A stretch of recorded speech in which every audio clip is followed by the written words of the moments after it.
Hey folks, thank you for tuning in to watch another episode of the Kawasaki KZ1000 Z1R restoration. This one is lots of odds and ends, and I don't know how many videos we got left here. I'm hoping for only 2 more. I haven't done the electrical yet. But anyway, thank you for watching, and go ahead and watch. See ya.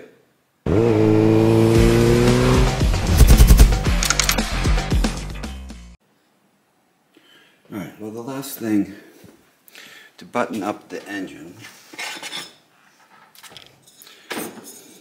I may eat that word, last thing, I'm going to use that like 5 zillion times, is the sprocket cover, which contains the clutch actuator mechanism. Clutch cable comes in here, it pulls on that. Well, I'll show it later rather than piss myself off. So this has to be polished. There's a piece that goes on the inside, which is upstairs. It's like I'll just get it and show you later. But the exterior of it has to be polished. So I did vapor blast it. There's some marks here and there.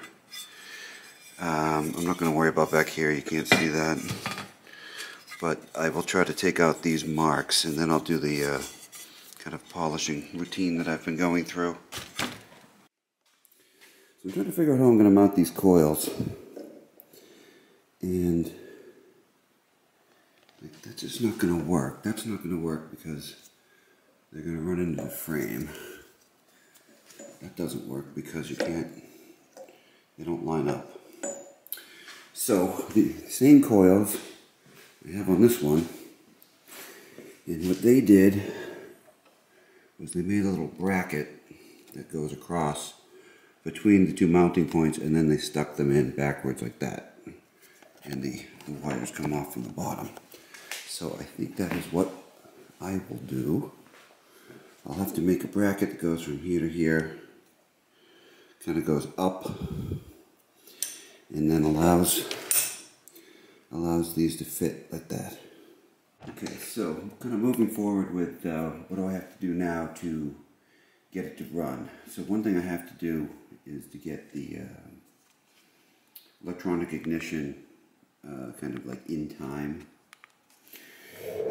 So I read the instructions, and this, all this heap of stuff here,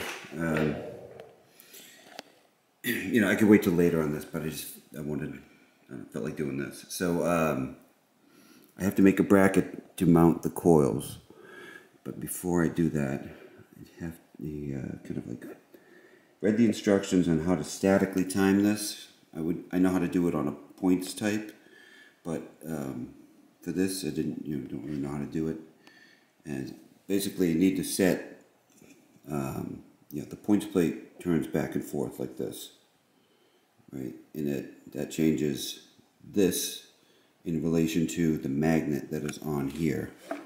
Let's see if you can, that's the magnet right there. So you need to get that in the ballpark so that it'll start and run properly. So, don't really know how I can show all of it, but yeah, kind of need some light on it. Basically what I have here is I have the power, I have the coil powered up, and I have the coil is connected to the 1-4 circuit to fire cylinders 1 and 4. And what I'm supposed to do here is turn the engine over. I can't do this with holding the camera.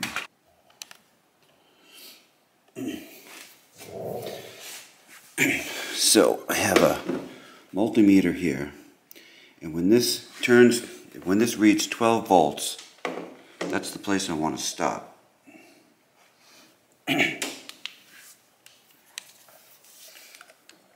And I have to hold it in full advance. So this little advancer thing here, I have to hold that to the right at the same time. So that's going to go past 2-3, and now I'm going to come up on 1-4. So I'm going to hold it to the right, and the multimeter is not moved yet. Just tiny, turning it, tiny, tiny, tiny, tiny, tiny, tiny, right there. So let's see. I don't know if you can see the marks, but you see those two. See how there's a mark on the case? I've shown that many times, right? So there's a mark on the case, and on that little brownish thing that turns around, there's two little slashes. That's called the advance mark. So that should be aligned right now, but it's not. So I have to move the plate to the right. So I'm going to do that and see if I can line that up. Alright, so I've got that one set. So that's bank 1 and 4. So you can see when I turn it all the way, and away we go. If I turn it all the way to the right, the advancer comes on. If I let off just a little bit, no good. So I think that's good. So now, you don't move the plate. So to adjust 2 and 3, I got to move the right side. So I'll just kind of put it. I know you can't really see what I'm doing, but I'll just kind of put it back here so you get the feel that I'm doing something. So now I want to plug into the 2-3 circuit, which is that one. Okay. Alright, so now I come up on the 2-3 advance. It should do the same thing.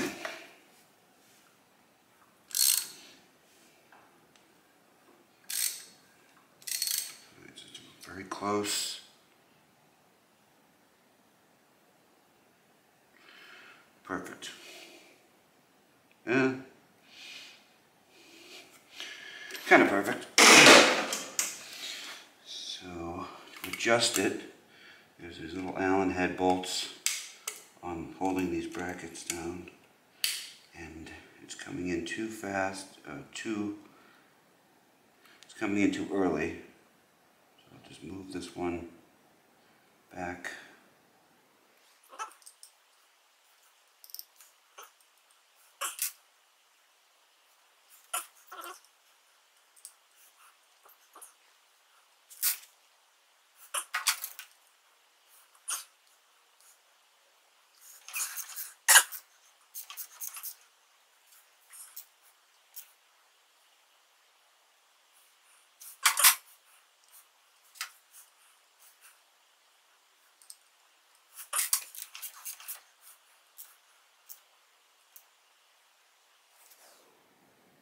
Perfect.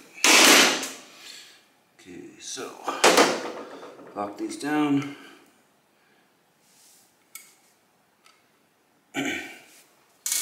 One more thing done. Good. Well, forgive me for not filming everything. Trying to make some progress. So this is what it's going to do. It's going to sit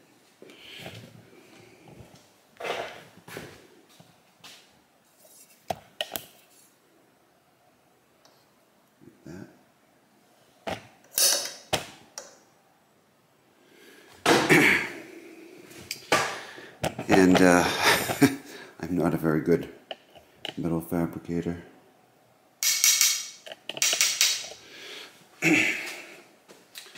So let's see.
Okay.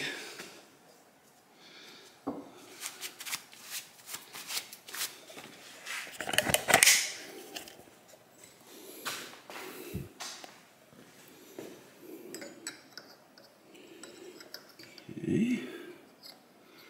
Well, it's in the ballpark. It needs to be, the ears need to be bent more. Alright, so I'm going to mess around with that a bit. This is what I came up with.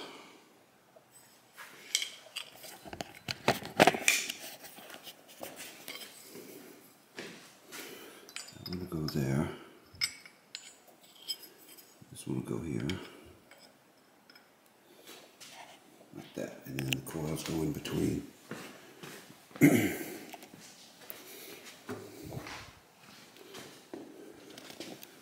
Not really at the same height, are they?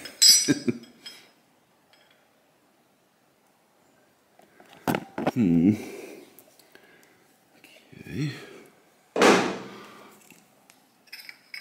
So that one's quite a bit higher. I could put this one up on some washers, I guess. I really don't want to cut this.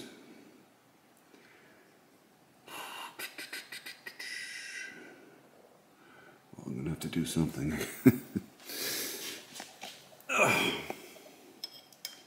It's probably about ½ an inch.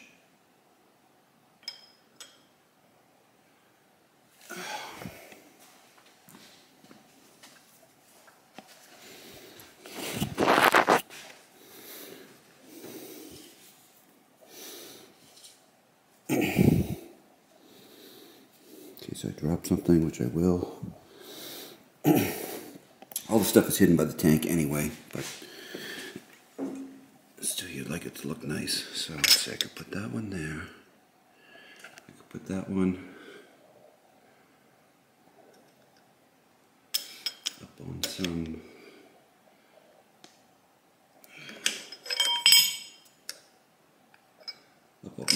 nuts or washers or something, whatever, we'll figure it out.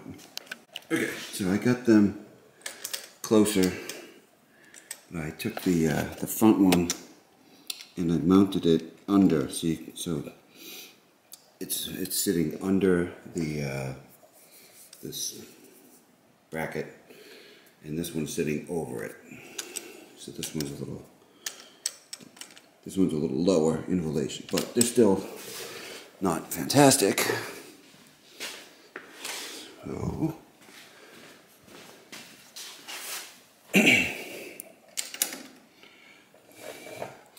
I know that, remember the problem I had with these on the other, on that bike, are that these screw on, there's a wire like this, and this wire comes pretty close to the bracket.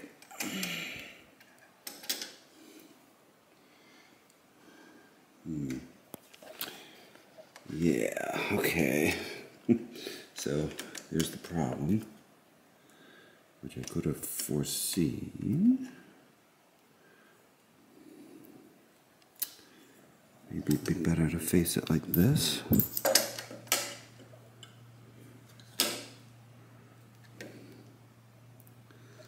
It seems to give it more clearance. And I don't think it matters if they're facing forward or not.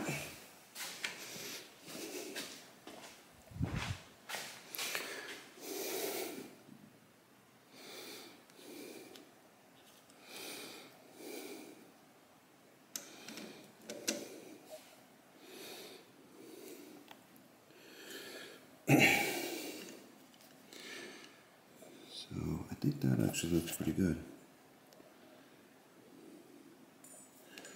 I'll give them a little bit of separation from each other. And I'll try to drill it out like that.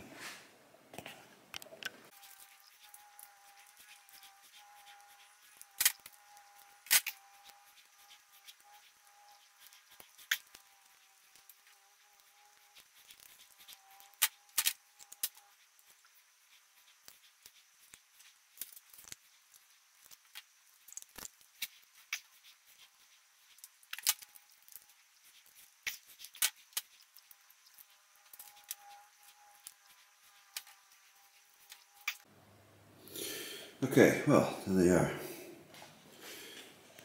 It was about 2.5 hours. Ugh, man. Nothing's easy. I'm sure the proper set come with a bracket or whatever and just bolt right in and out, but I don't have those. Okay, well, it's been a little while since I worked on the Z1R. And where did I leave off? I left off, I got the engine in time, those aftermarket cams. Set them in time as far as my abilities let me. So now I have this sprocket cover, and this is supposed to be nice and shiny. And it's dull because I blasted it in the vapor blaster. But I have hope that I can make it shiny again. So this bike, this cover was covered with corrosion, and I was able to get it looking halfway decent. And this one, that's a sprocket cover on this bike. This is a CB550. With just Scotch-Brite and Mothers and a lot of arm work. So this is a bike that I have had hanging around. I rebuilt the top end, put new rings in it. It had oil leaks. And I redid the fork seals, brakes, master cylinders new, calipers new tires. Got it painted. I didn't paint it. Got it painted. Paid someone to paint it. Came out really nice. Looks great. And so I will drive this one for a little bit and then get rid of it. Let somebody else enjoy it. Hopefully. Anywho, so back to this. So what I was thinking, it's pretty smooth. Instead of sanding it, what I was thinking of doing is hitting it with the green or blue, whatever this is, Roloc disc. And that puts a little bit of a shine to it. And then hit it with like Mother's mag polish. So I think I'm going to try that approach. It's got that thing, and right there is it's like this gear.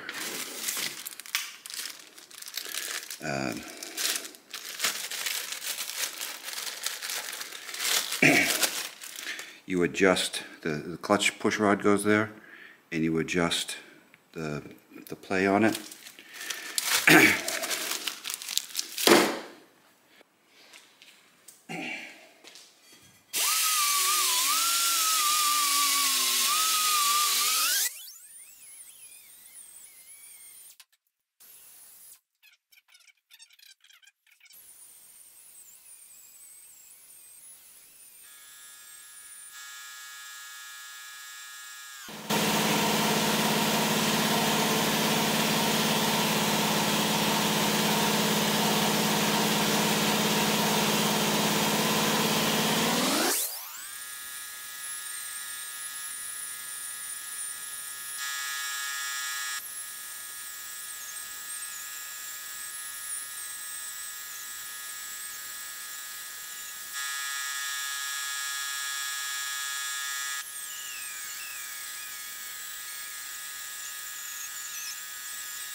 Well, my plan to use the green Scotch-Brite pad didn't really work. there was just too mmany swirl marks. And there's like a lot of little dings all over this thing. So I hit it with the 60 roll lock, the 120, the 240, the red one, the blue one, and it still looked like there was a lot of swirl marks. So I went 220 sandpaper, 400 sandpaper. Now I'm going to do 6, then 8, and then I'll try to polish it. I figure I'll see what kind of technique works on this. It's really kind of in the central, location. If you look at the side of the bike, you really look, maybe you look down on it. Usually you're looking down on it, so you see this area. So I want that to look nice. This is kind of hidden by the frame, and nobody looks underneath. But I want this part to look nice. So I'm going to keep going. Well, this is after 600. I'm going to try buffing it and see what it looks like.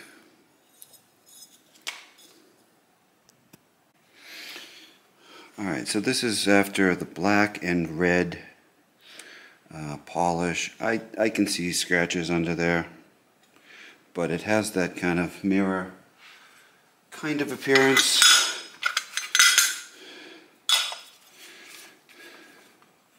Right, so that's what I'm looking for. Doesn't have to be absolutely perfect, but now I'll do the blue and the white on it. See how that looks. Okay, well, a lot of polishing later. It's not perfect.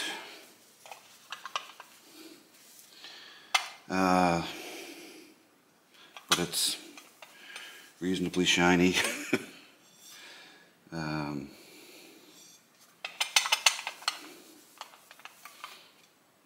more I mess with it, the more I don't like it. Anyway, I think that's good enough. So now I can put that on, and then I can put on, well, I have to assemble that, and then I have to put on the rear sets. So when I find all the stuff that goes to this inside of it.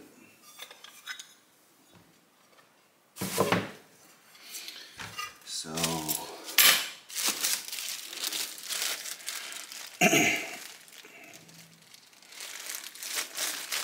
that's the actuator, and then there's like this other padding thing that goes in there. Let me find it. Okay, so this actuator, clutch actuator, you can see here it has a spot for cable. Cable goes through this little hole. There's a spring, and it rotates like that. As it rotates, it goes up and down, and that pushes in the clutch rod, which activates the clutch. I just took this apart, and I didn't show it because there was about 9 tiny little ball bearings that fell all over the place, and it took me 15 minutes to get them back in there. I greased it with high temperature grease. So I'm just going to go ahead and put the bolts back in it.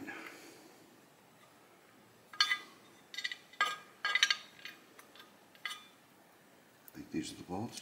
Yeah, okay.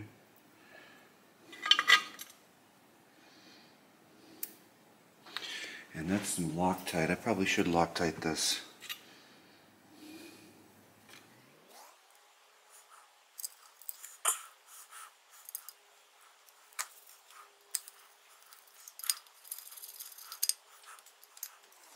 Right.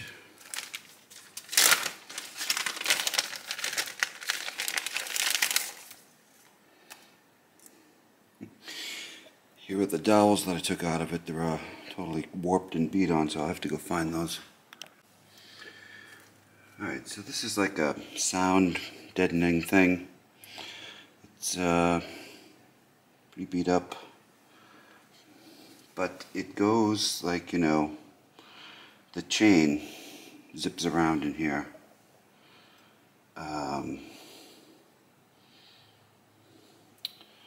So do we care if it's dirty? I don't. But am I going to be able to get it in here? This thing in the way, yes. Okay. So So there's 1, 2, 3, 4, 5. Maybe just 4. There's 1. So like, do I care if this thing gets dirty? I was thinking about cleaning it, right? But I don't really want to disturb that foam stuff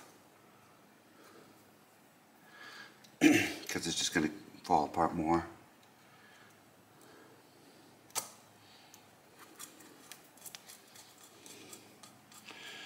Now that is a bolt that cannot be reused, so I have to find one of those.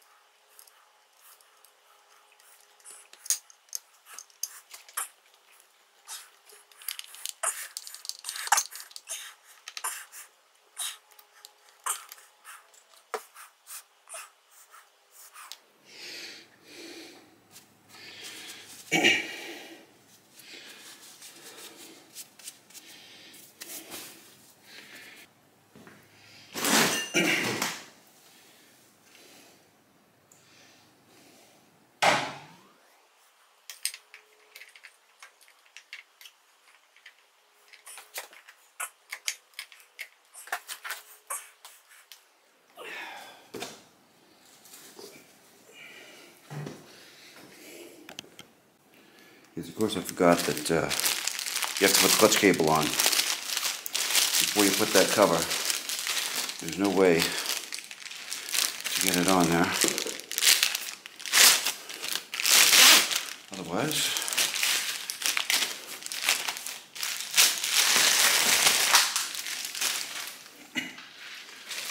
a little lube on this.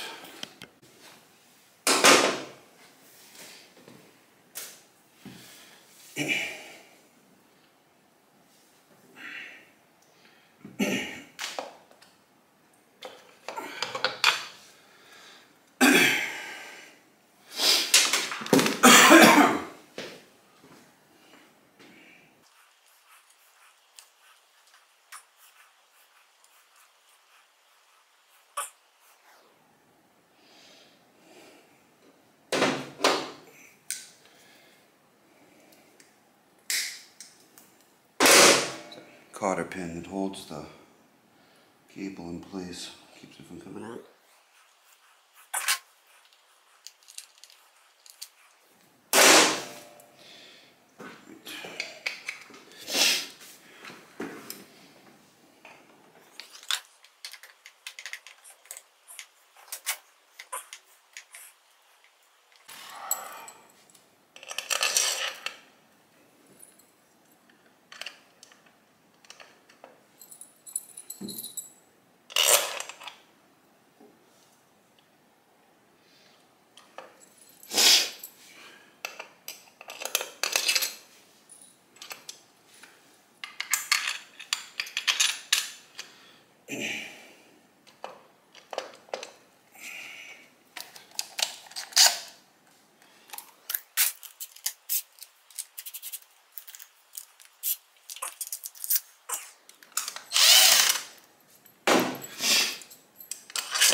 Alright, I got the clutch cable on there.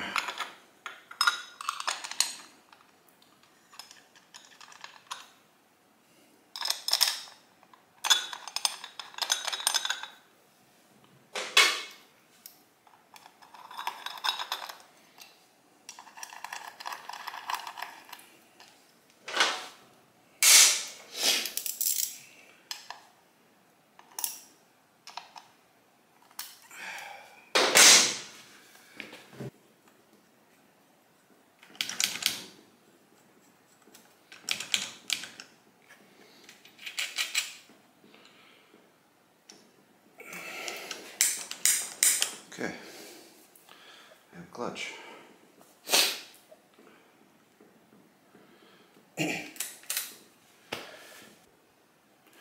Speedometer cable. Let's see. Will anything be easy to put on this bike?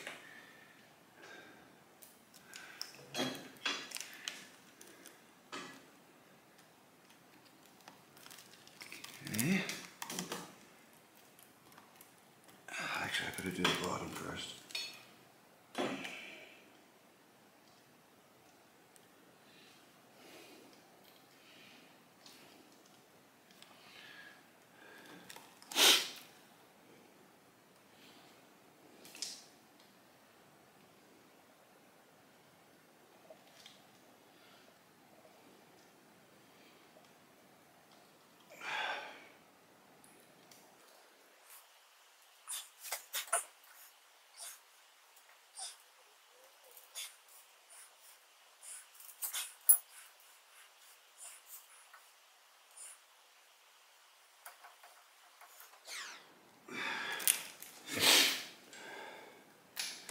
I think there's a bracket that goes over the speedometer cable that is attached to the fender.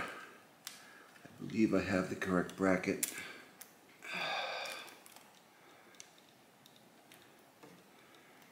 And I've been keeping with everything being difficult to do on this goddamn thing.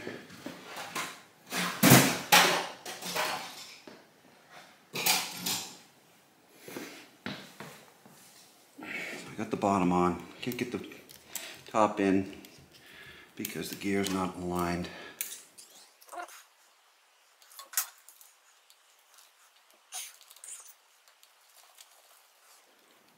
Alright. Okay, so this is a Tarazi rear set. And what's a rear set? Well, this one has one. So the stock, I don't know if you can see it, but there's two holes there. The stock foot peg, put your foot like right here-ish, and then the gear shifter normally would attach here and go straight out like this. And so your foot would be like here. And when you do that, you kind of, feet kind of sit like at a 90-degree angle. What the rear set does is it sets your foot back here. So as you can see, instead of your foot being here, your foot's back here. And there's like an attachment to shift. So this is on a pivot, which moves this, and that's what shifts. So it gives it more of a racy feel. So I want to put that on before I try to put on the exhaust. I have another bike project which I have not shown, which I've put one of these together already, so hopefully it'll be a little less of a mystery for me. Let's see here.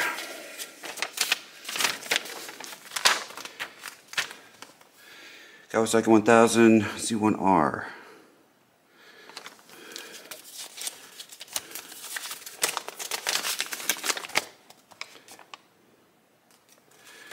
fastfromthepast.com. That's where I got it from. I don't know if there's a difference between these, but whatever. Okay, let's see here.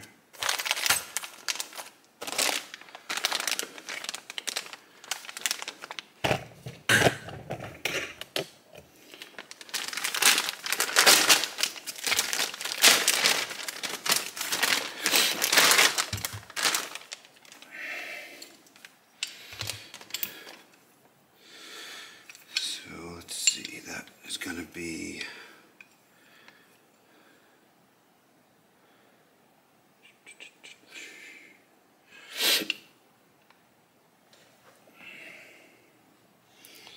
I think this is going to be the shifter. Some of it is assembled. That must be the brake one. That goes to the brake.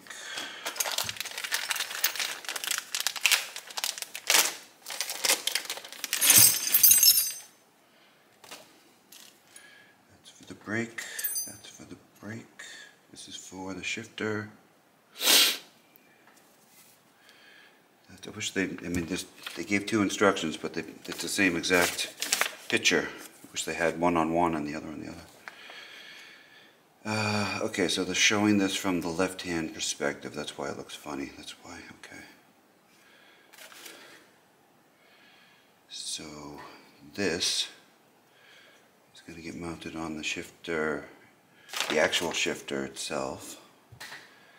And then there's some kind of a pivot. Here it is. So that's going to go in here.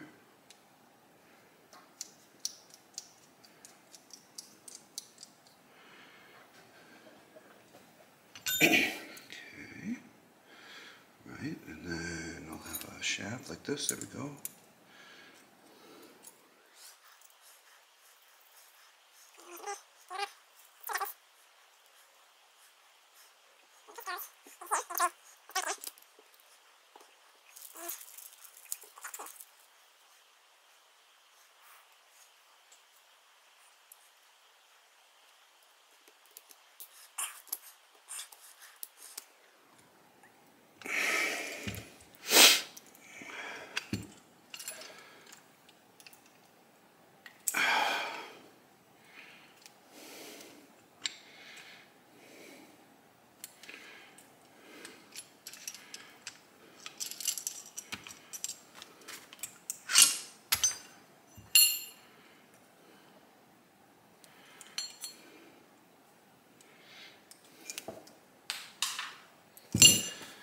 Okay.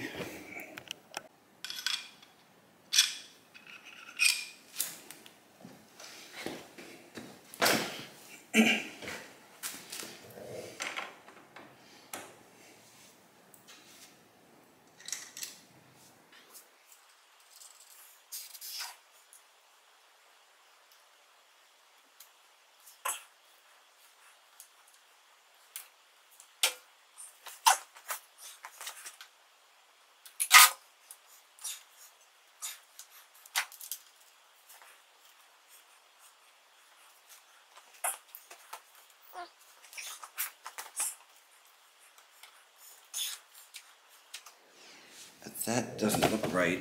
See how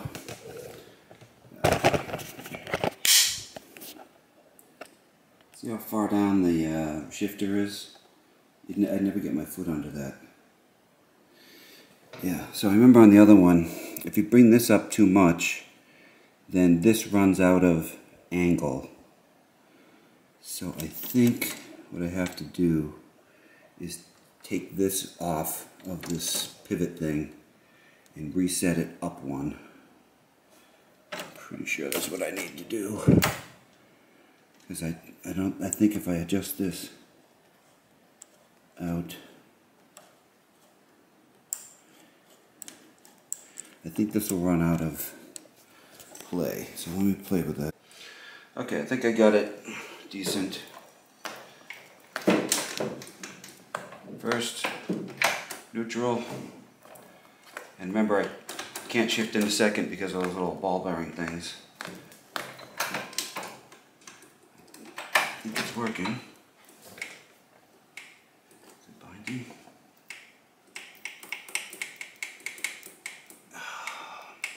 It's hitting on this. Ugh. Come on. Yeah, it's hitting. Fuck me. So this is the actuator bar. This is the bracket. See this acorn nut? It's hitting right above there.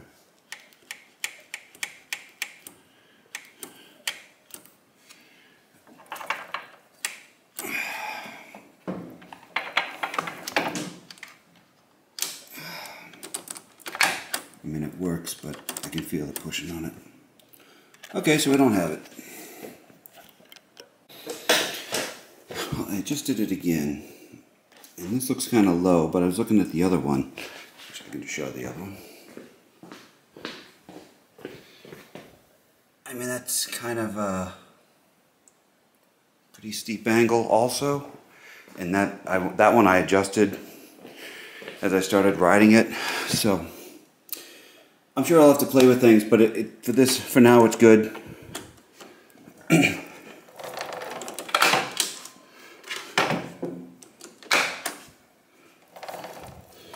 Alright, good.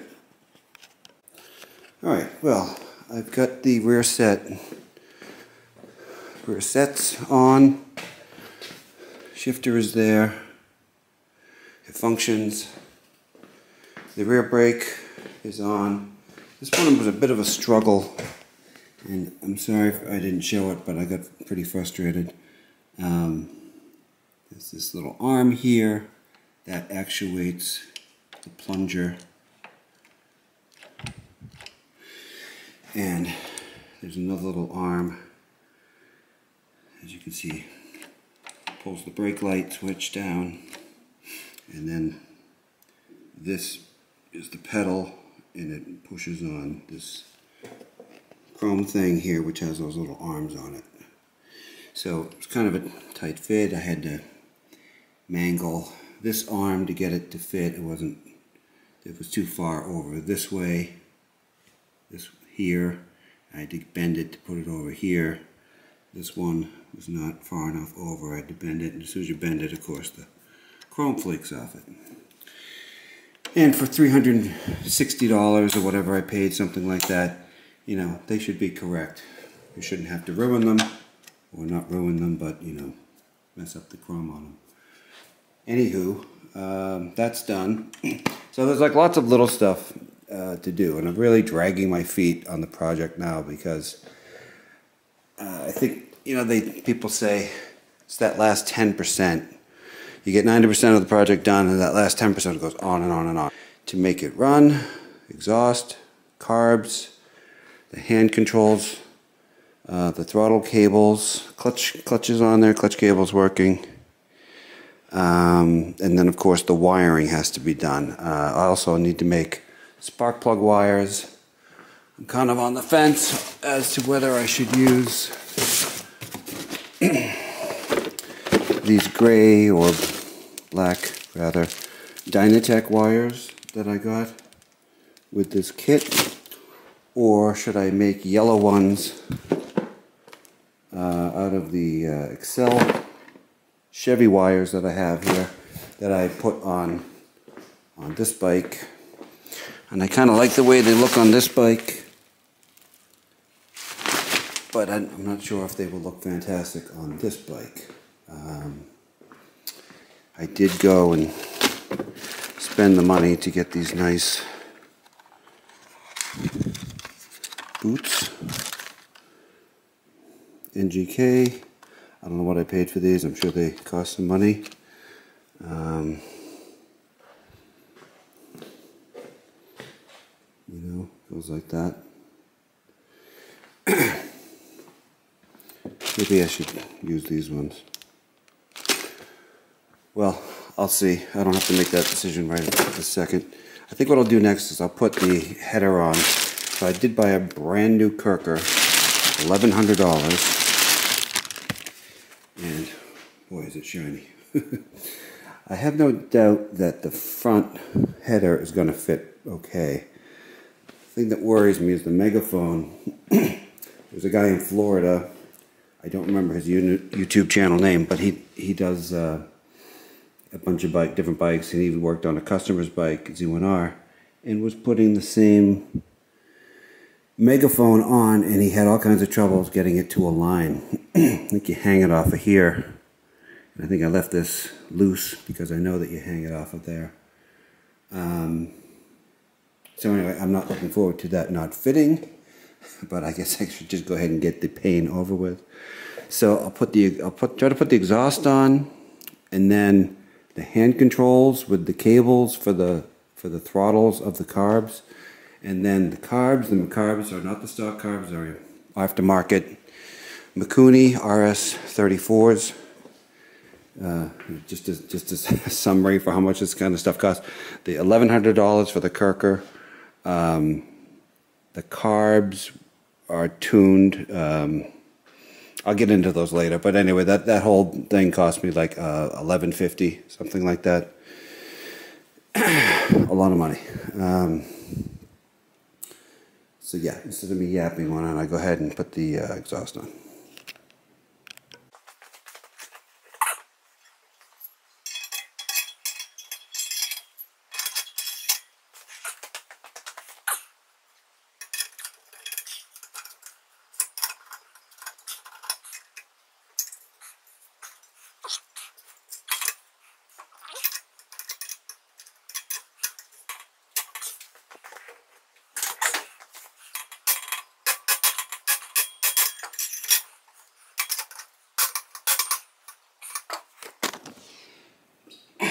Just slip right on, and of course they don't just slip right on.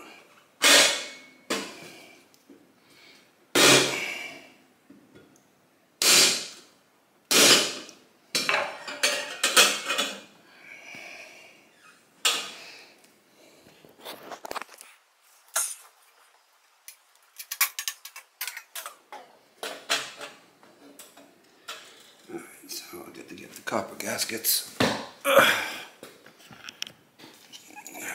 So there's these copper gaskets. They go in right there and they crush. You put them on, and you want to put a little grease on there so they'll stick in place and not keep falling. Okay.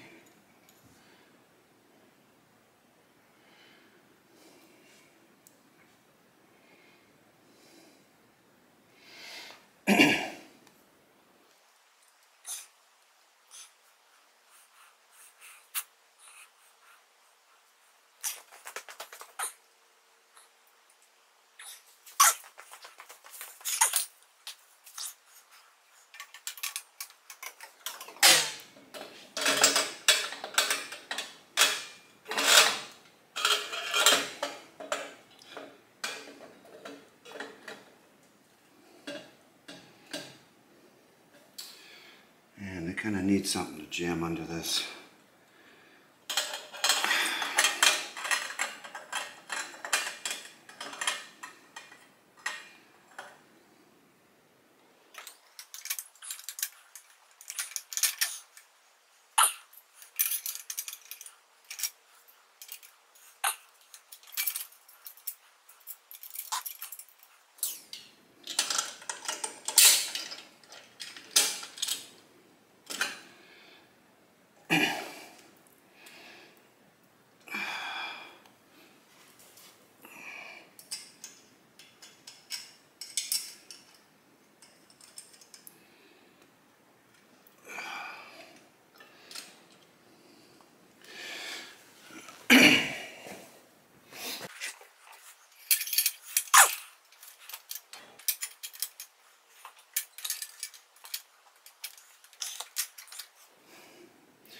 So the way this works,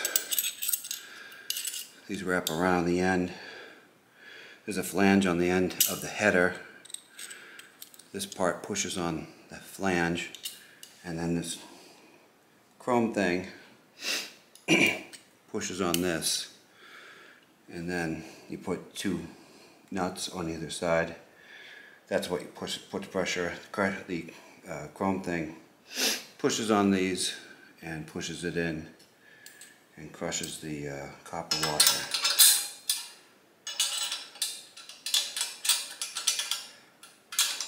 I have seen lots of different Kirkers where they just have a flange and all you do is stick it on there and tighten your nuts onto the flange.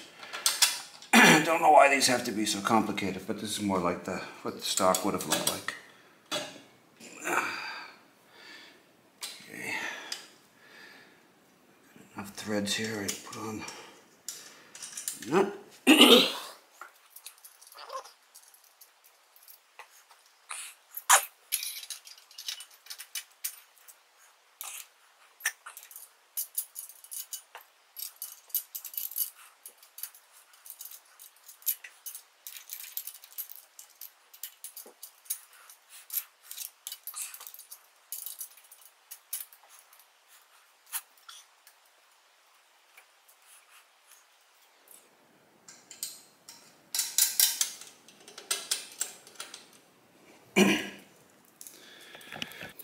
Alright, so I have the header on. I didn't tighten it all the way because I want there to be some flex for this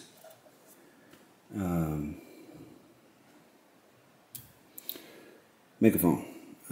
So the megaphone, it seems to have the same issue that as I mentioned, I saw there was a guy in Florida who was doing one of these. I think right there is like the proper position. You can see the Kirker logo.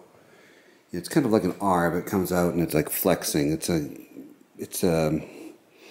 Kirkers have this very muscular look to them, which you want. And if you turn it, if I turn it down, can't really do anything with one hand, but if I turn it down or if I turn it to the side, it's not going to look right. So you have to get some way. You have to get that hole aligned with a bracket for that rear peg there. And the rear peg, I mean, it doesn't bother me if I just took the rear peg off. But of course, you don't want to just take the peg off. You kind of want it to go together. So there is a horrible instruction book that was obviously copied from something. You can hardly even read it, but this is the Z1R, and it looks like they have the bolt. I can't really tell. Looks like they're doing something with this. I also have this. So that looks like the KZ900 Z1. That's the earlier bike. The Mark II is the one that came after this. 79 to 80 is the Mark II. KZ LTD uses this thing also. Z1 Classic, I had one of those, I sold it. So it looks like this is the one they want to use. There's also this thing, and there's this. It looks like this is a stop for the center stand. So normally on like the regular bike, the stock bike, the center stand would come up and the center stand would bump into the exhaust, which would kind of keep it from rattling around and keeping it from running into the chain. If you take the stock exhaust off, then you have to have something else to stop it. For instance, here's the CB550, which has a stock header and a non-stock exhaust, and I was able to use the stock exhaust bracket and mount the megaphone to that. That's a totally different style megaphone, but okay, so I got to experiment and see what's going to work. Alright, well, it was a little bit of a struggle when I got it on there. There's also a stop that mounts on the inside of one of the center stand bolts that keeps the center stand from going up too far. But it does actually hang down kind of low. Overall, I think the exhaust hangs down a little low. I had a KZ1000 with a Kirker, which I bought the Kirker brand new in like 1989. And I'd like to say I remember it looked different, but I don't remember anymore. But the foot peg is still functional, and you get to see the logo. It seems to turn in, and it seems to sit pretty low. I think I got to take this clamp and turn it, because I don't think that should be sticking out like that. Anywho, alright, so that's done. So I think maybe I'll do the plug wires, or I could put the seat together. The seat is finally back from the seat guy, and it looks fantastic. It did take 5 months for me to get it back. Well, I think it looks fantastic. There's a little junk on there. There's a strap and buckles that go on it, and I have those upstairs, but I'll leave that off for now. But I could put all the attachment stuff on it. I can mount the ridiculously expensive seat lock that I have, and see if the seat will click into place. So what should I do next? Alright, so this is the seat lock, and the key faces up. The tail cowl goes over this, and there's like a little chrome cover that protects rain from going in here. Had a real difficult time finding this. There's a guy in Germany that seems to collect Z1R key sets, and he sold me a whole key set. I think it was $550, $560, quite a lot. Now,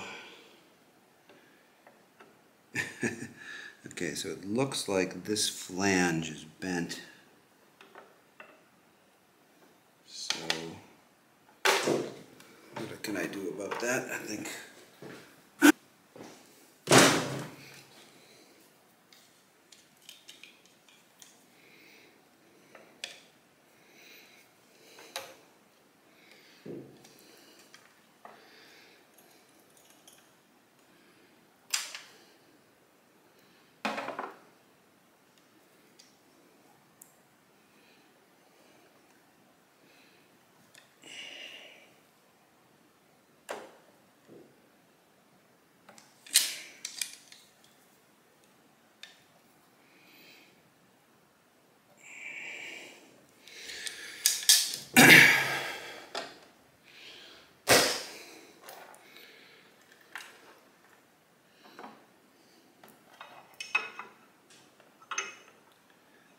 Okay, and that was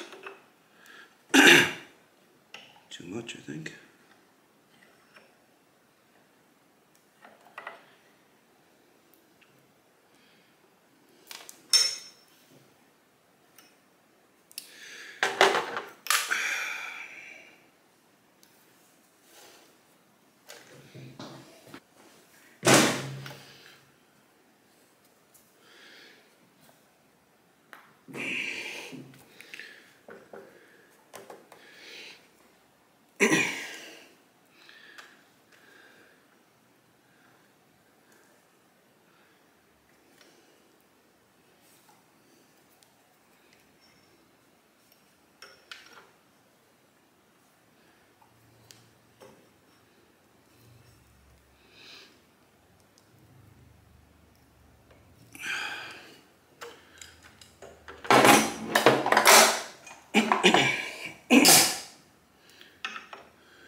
Whole thing looks kind of tweaked.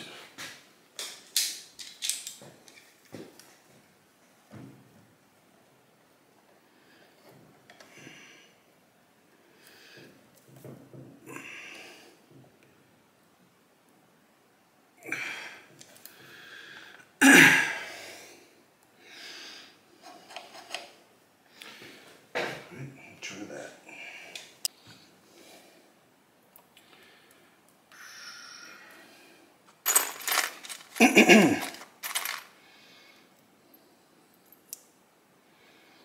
So these little ears, let me just show it. They slip into these little pockets right here.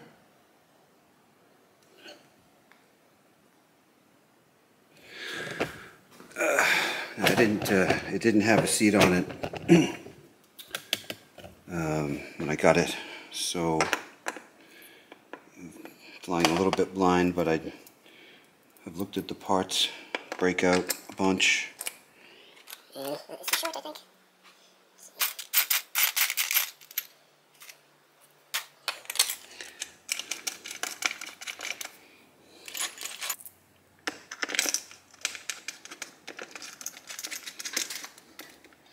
So those go there, and then there's these things.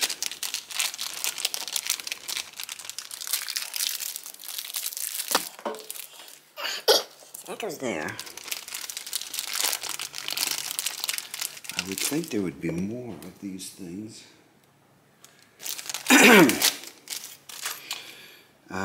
So there's two of those.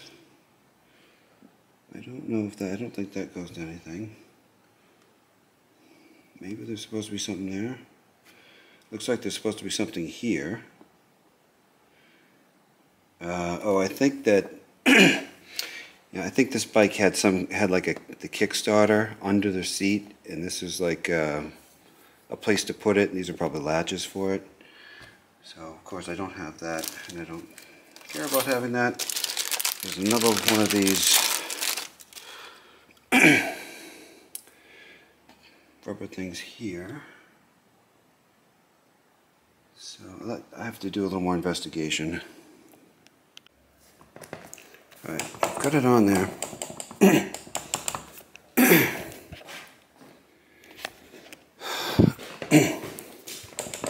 It's a little loose back here.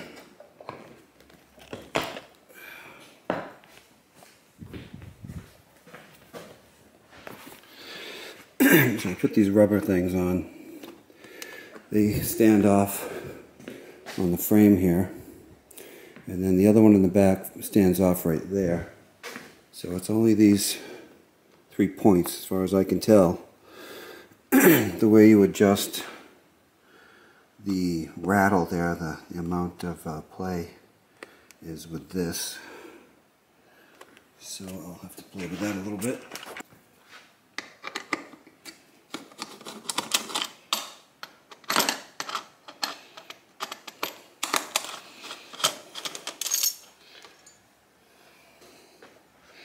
So I want to make this bar go that way.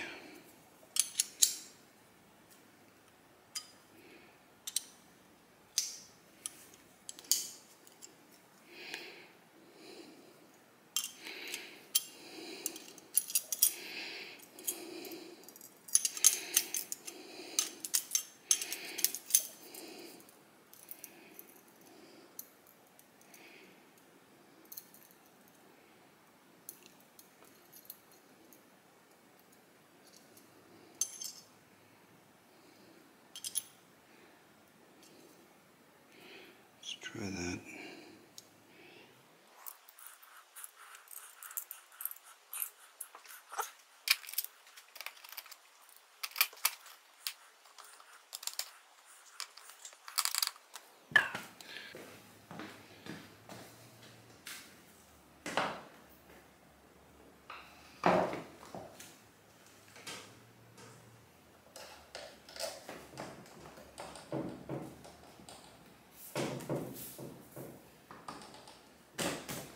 Alright, I'm going to call it a win for now. Like I said, there's like a buckle thing that goes across here. I'll wait on that. I wanted to get that out of the way. Well, it's another episode of the Z1R.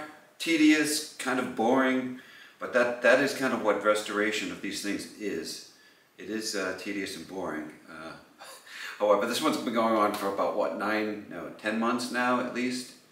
And I am getting kind of sick of working on it. But it should be done one of these days. And I'll try to film the whole thing. So tune in next time. See ya.